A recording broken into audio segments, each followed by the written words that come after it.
Welcome back to the podcast with your host, Samantha. And I'm Alexa. We're here to light up your life. Today, we're joined by Shauna Butler. She is a women's fitness and nutrition coach. She's host of Becoming Her podcast. Shauna helps women over 40 build strength, boost confidence, and feel powerful in their bodies without restriction or burnout. Welcome to the show, Shauna. We're so excited to have you. Thank you so much for inviting me. I'm really excited to be here and to talk with both of you. Yeah.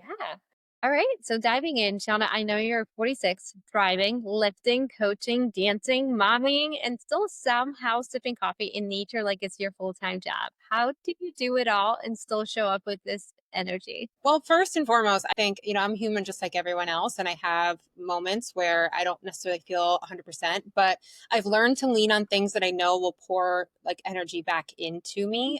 And once you realize what those things can do, whether it's, like you said, getting out in nature, putting on your favorite song to just kind of re-energize yourself, praying, connecting to who you are, it just kind of lights that fire within you of like, okay, what is my real purpose in being here? And I think a lot of times the women that I talk to, at 40 over, we've seen a lot of life. We've gone through some things. And so we understand that we are resilient and we are women who are already strong. And so we just have to kind of remind ourselves of where we've been, what we've been through and gone through. And I think that helps a lot. Obviously, it's not no one has a perfect life. No one has perfect days, but I think the more that you can center yourself and just align with that true vision of who you want to become and just, make your days look like that, it gets easier and easier. But yeah, I mean, every day is an adventure. Some days are great. Some days are, a challenge, but to have another one to face the next day is a blessing. And I think if you keep that in the forefront, it just keeps everything in perspective. Yeah, I love that response. It really is about prioritizing and then also just waking up and being grateful, like you mentioned, to have another day. I think that's so important for everyone listening this to remember. If you can go back and sit with your 36-year-old self, what would you tell her about life now at 46? That it's just getting started. I just got chills when you said that because I think, looking back to when I was younger, I looked ahead as if, this phase of life, things would be going downhill. And if anything, it's the opposite. I think you just aren't afraid to really embody your true self. A lot of times that's a challenge when we're in our 20s and 30s. There's a lot of pressures from your circle, society, but then little by little, those voices kind of have less influence on you.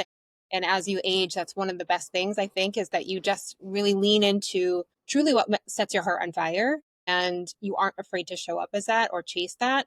And that's what creates fulfillment and joy. So that's what I would tell her is just like, girl, it is just getting started. Like, you have no idea how good it's going to get. Whatever challenges you're going through, it's all going to be worth it. Well, that's so good to hear. I know that I'm approaching that next milestone and just kind of thinking ahead. It's so scary, right? Because you see your body changing, you see your energy levels changing, and you're kind of thinking like, what's going to happen next? And so it's so reassuring to hear you say that. Yes. So I know that you've shifted from cardio focused workouts and strength training. What was the biggest difference you felt, not just in your body, but in your confidence? Honestly, for many years, the focus of going to the gym was, just aesthetic. I just wanted to get smaller. I wanted this to be more toned, this to be less flabby. And it was a really negative headspace that I was in. I was going because I didn't like who I was. And I thought that I could hate myself into a version that I love. But that is a fruitless journey. You will never become a person that you love by hating yourself into that version. It just doesn't coexist. After I had my son, everything shifted. So I realized that number one, I wanted life to look different. I had to share my time with him, and was ready to, but I also was going to be his example of what self-love, what health looked like. And so I had to embody everything that should look like, which is taking care of yourself because you want to be healthy and strong. And so the odd part of that is the more I leaned into that, the more I leaned into nourishing myself, having enough protein, getting stronger in the gym, the better I looked. And I will tell every woman, every client that I work with, it's fun to see the scale go down if that's your goal. It's kind of fun. It is pales in comparison to when you go to the gym and you've been working on trying to lift a weight, and then all of a sudden you get to lift a little bit more. Like when you see that confidence, when you see that strength come through, you see that little muscle cut come through, it, like I said, it's nothing, there's nothing like it in terms of setting your confidence on fire. When you feel strong, it's like a game changer. I loved what you said about being your best version of yourself for your son. And actually, recently saw a study where there's a direct correlation between your children's happiness and the mother's happiness. So it's really, really imperative to fill up your own cup and your children seeing you thrive and doing what you love and pouring that self love into yourself. But I know that there's so many women that think that they have to work out harder or they have to eat less. I know I used to be like that to see results. What do you wish more women knew over 40 to get stronger and to get leaner? Yeah. So, I mean, that's a great question. And I think it's pertinent because we all grew up, well, if you are in my age bracket or around there, we grew up in an era where that was the messaging, right? Like the messaging was to eat less, to skip carbs, to maybe fast all day, eat as little as possible, to have meal replacements, to spend your gym sessions just sweating away. And so many women that I work with, they're not strangers to really working hard in the gym, but they are strangers to knowing what it looks like to actually nourish their bodies so that their metabolisms can thrive, so that their hormones can be healthy, so that all their biofeedback is in the right place. So that's that's more important when we're talking about long-term health, wellness, healthy metabolisms, good body composition. It's not just about like sweating away and eating less and less. And that is the path to tanking your metabolism, tanking your hormones, and then ending up in a place where you are doing all the things, but not seeing the progress that you want. So it does take some reprogramming, I think, to understand that yes, there's a day and a time that, eating in a calorie deficit is essential if we want to lose body fat, but that should be a temporary means to an end. And then generally, we should be spending time eating enough, nourishing our bodies so that we can thrive and live the lives that we want. Yeah, absolutely. And so, what were some other beliefs that you had to let go of to finally feel good in your body and overall in your life? Other beliefs, I think just like other women, I was afraid of food. I was afraid to lift heavy. I was afraid to get bulky. And so those were some big things that I had to overcome. Again, the more I've leaned into those things, the more I can see, and that was almost by default when I was pregnant. We had a hard time conceiving. When I was pregnant, that was the first time I think in my life where I was just eating to nourish my body. I wasn't thinking about, is this going to cause weight gain? Obviously I was conscious I was healthy, but I wasn't worried about counting any calories or worried about carbs. And the same thing was true after I had my son when I was nursing. And so for those years during pregnancy and postpartum, I was just eating so that I could nourish him and support him. But in the meantime, I recognized how much better my body felt from doing that. So it became this light bulb moment of like, okay, there is something to this. And then it led me down this research into the science behind, what it does take to build a strong sculpted body. And that's muscle. And muscle is fueled by enough nutrition, by the proper amount of training, but then also the proper amount of rest and just being consistent with those things. Can you describe more what that looks like, how you nourish your body? Do you eat 3 meals per day? Can you walk us through what you eat per day and then how much you're working out and how much do hormones have to play into this? Because I know for me, I do a lot of intermittent fasting and it definitely boosts my energy, but I also know I still need to nourish my body. What works for you and what works for your clients? Yeah, that's a good question. For myself, I like to bring in, so you have to think of food and calories are your currency for energy, right? So ideally, it's nice to give your body that currency of energy when you are at your busiest. So years ago, I used to go to the gym fasted. And not to say you can't do that, but I have found that my performance and my recovery, which is what my focus is now, is 100% better when I'm fueled before and after. Specifically, if you're weight training and protein and carbohydrates before and after is a great way to help your performance and your recovery and your hormones. It also is going to help set the stage for your blood sugar. So if you're starting your day with a big, nice dose of protein, it's going to help stabilize your blood sugar, which is only going to help your energy, your mood, your cravings throughout the day, which can be a challenge if someone is kind of holding off on calories till the end of the day, and then it becomes hard to manage your hunger, and then that's when it can become troublesome. That's what I find has helped me the most with sustained energy, again, performance, recovery, things like that. So a typical day would be like protein oats before the gym, sometimes after the gym. My son and I will be out running errands, so I have like a piece of fruit after the gym, either a protein shake or protein bar. Then lunch is always like protein, carbs, and fats. And that's the same thing with dinner. So it could be like a beef bowl with sweet potatoes and some veggies, or chicken and rice and some salad. But I like to keep it simple. The simpler, the better. I find, especially for busy women, busy moms, like, but if you have protein, carbs, fats, then that's all you need. And it can be something that, you're prepping ahead of time, or it doesn't have to be. You can also get like heat and eat kind of options from Costco or Target, but it doesn't have to be anything. I don't do any fancy recipes. I just get the basics and make it tasty with seasoning or condiments, things like that. And I think for my workouts, I've again had to adjust those just based on my schedule, my son, my jobs, coaching, etc. So I'm in the gym 3 days a week now. I walk daily just for overall health, mental health, stress, all those good things. But my workouts are intentional. They're, anywhere from 45 minutes to an hour, and I'm pushing with heavy weights, which is relative to me, but the goal is to reach close to failure, really sending the signal to my body that I want more muscle tissue. So 3 sets of 4 to 5 exercises at most, and then walking for the rest of the week. And I think your last question was in regards to hormones, right?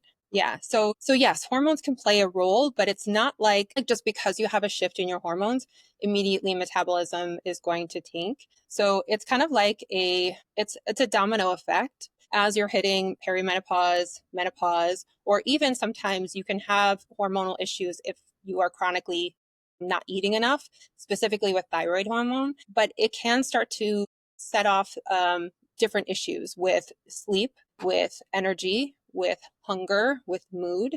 And so all of those things just complicate factors when we're talking about diet adherence, being able to show up in the gym, having enough energy throughout the day, what your hunger and what your cravings look like. So, having your hormones in an optimal place is definitely going to help you show up, but you still have to have those daily habits aligned so that you are in fact looking and feeling your best. How do you think nutrition is different for men versus women? Nutrition and fitness, I guess. Not a whole lot in terms of, and this can be different. What I think is it's not really gender. It's sometimes just the individual, because we all have different biology. We all have different histories. We all have different predispositions. So I don't think it's as gender specific as it is individual specific. And in terms of strength training, it's not very different, but we all have different goals aesthetically. So that's how that would look different. And in terms of nutrition, again, it would just be changed. The biggest difference is that most of the time men just carry more muscle tissue naturally. So they naturally are able to eat a lot more than we are. In fact, that was one of the reasons that I got so interested into strength training, because my husband was like, "You want to eat like me, just put on some more muscle." And he was right. He was definitely right, because I'm able to maintain my weight at a much higher calorie level now than I did in my 20s. So that says a lot about, muscle and its impact on your metabolism, because at 46, I'm eating more than I did at 26 and staying leaner. So that's kind of a testament to that. Wow, that's really fascinating. And we both want to know, do you have a supplement regimen? Do you take a lot of vitamins in your day to day? I do take some things. I think supplements are one of those things that they are just that. They're there to supplement and enhance some of those habits that are already there. So there's nothing that's going to be like that magic, that magic bullet that's just going to take everything to the next level. But I do focus on some things that are going to help just overall health.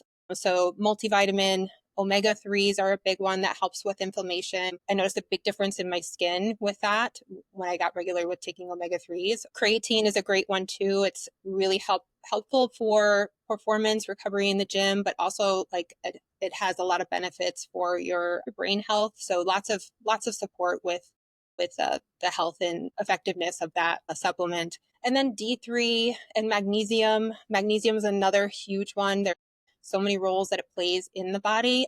And so most of us are also deficient. So it can lead to things like cravings, trouble with sleep, trouble with stress.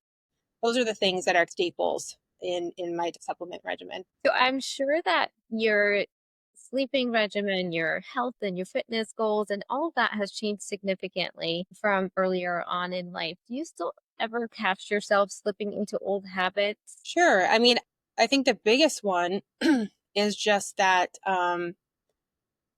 that mental, that little voice inside our head. All of us have that, right? That little mean girl. At least I do. And so I have to be really specific about making sure that I am kind of keeping that at bay, because it can creep in. It might not be there now in terms of like, you know, diet and nutrition, or, nutrition and training are something that kind of feel like like I'm in a good place with, but there are other areas in my life where that voice can show up. And so it's just important to keep that in check, and to pour that belief into myself, to reconnect, like we were saying earlier in the episode, like really connect with the deeper spiritual version of myself, and not necessarily get lost in the outside world, because it can be easy to do, especially in today's day and age when you're surrounded by different messaging, different things on social media. So you just have to keep yourself grounded, and just stay connected to that deeper version of yourself. And for me, that means centering myself with prayer. When I do that, I can kind of keep that at bay. I remember one of my mentors saying, Samantha, if you're, would you ever speak to someone else the way that you're speaking to yourself? And the answer is no, right? It's really important to be cognizant of your thoughts and what you're thinking and feeling, because you're creating your reality with your thoughts. What would you say is peaceful, feel good day with no pressure, no hustle? Like, what fills up your cup? I mean, honestly, movement, whatever that looks like, I just love moving my body. I think it's such a blessing. It's such a, not everyone has that luxury to be able to just move their body. So whether that's walking, whether that's going to the gym, whether that's dancing in my kitchen with my son, I just love to move. So something to do with movement. A peaceful day would probably, on Sundays, that's kind of like our chill family day. And that involves something with, as a family. So we might go hiking, we might go to the beach, we might, just enjoy each other, get outside, especially, taking my son. We often go for nature walks, just get out in the elements, disconnect from screens, just get around the abundance and the beauty of the trees and the animals and the sounds and the sights. And I think that can really just immediately, whatever's on your brain helps to kind of dissipate that, and take that stress away. So family time, being outside, moving my body, those are all things that can just help me get into a good headspace. Yeah, I love that response. So, what is the one truth about fitness and food you wish that more women knew? I wish more women knew that they did not have to eat as little as possible to look the way that they wanted, and that honing a muscle requires having enough muscle to begin with. Looking toned is really just means that you have muscle tissue to begin with, and then you have a low enough body percentage to be able to see that muscle tissues.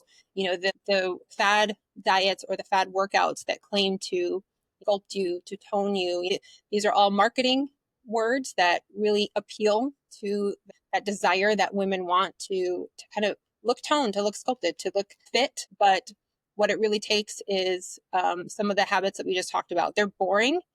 It's not exciting to say, okay, eat your protein and your veggies, walk, get in the gym, focus on getting stronger, and rinse and repeat.